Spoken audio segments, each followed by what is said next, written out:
Bien, donc nous allons voir comment effectuer des actions communes par lot sur différents éléments d'un même dossier. Donc on est ici dans le cours formation ENT et je vais aller directement à la racine pour voir qu'ici, à la racine, j'ai quelques options qui sont proposées qui peuvent concerner l'ensemble des éléments contenus dans ce dossier. Donc ici, la première des choses, tout marche par sélection. Donc j'ai ici la possibilité de faire une sélection multiple ou alors de prendre seulement quelques-uns des éléments. Une fois que la sélection est faite, je vais pouvoir y appliquer une action. Donc les actions sont simples, je peux copier, je peux déplacer vers. Donc là, il va me proposer par exemple de déplacer ces éléments vers une autre ou un autre dossier du cours. Donc c'est assez pratique. Je vais aussi pouvoir aller déplacer l'élément dans un autre cours. Donc ça peut être très intéressant.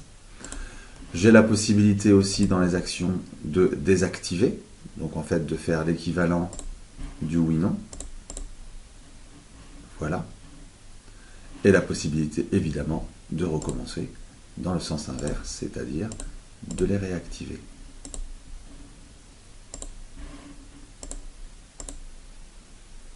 J'ai aussi la possibilité de pouvoir faire une appropriation, on verra ça plus tard, mais aussi la possibilité d'exporter ces éléments dans un contenu dit IMS qui pourrait être ensuite réinjecté dans un autre cours en conservant la même forme.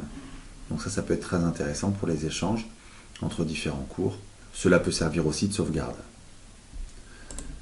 Une dernière chose, ici, j'ai la possibilité de réorganiser.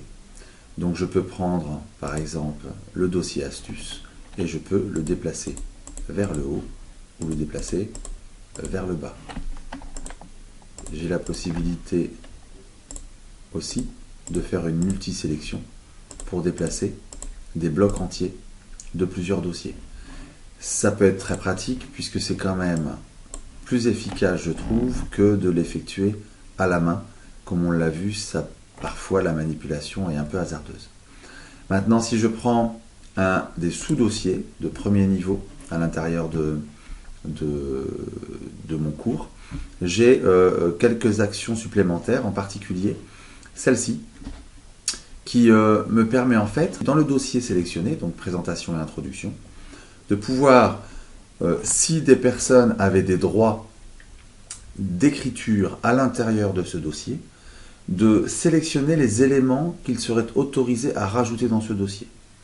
Donc on voit bien ici que dans ce dossier présentation et introduction, si je veux y rajouter une ressource ou une activité, j'ai le choix entre toutes celles-ci et toutes celles-ci. Par contre, si en décochant par exemple la discussion et en enregistrant, et que je retourne pour vouloir ajouter quelque chose dans ce dossier, je ne vais plus avoir ici présent la discussion. Donc on peut contrôler, quand on donne des droits à un éditeur externe, à un autre enseignant ou à un élève, on peut contrôler les éventuelles activités ou ressources qu'il aura le droit d'utiliser. On peut même les limiter par exemple à une seule.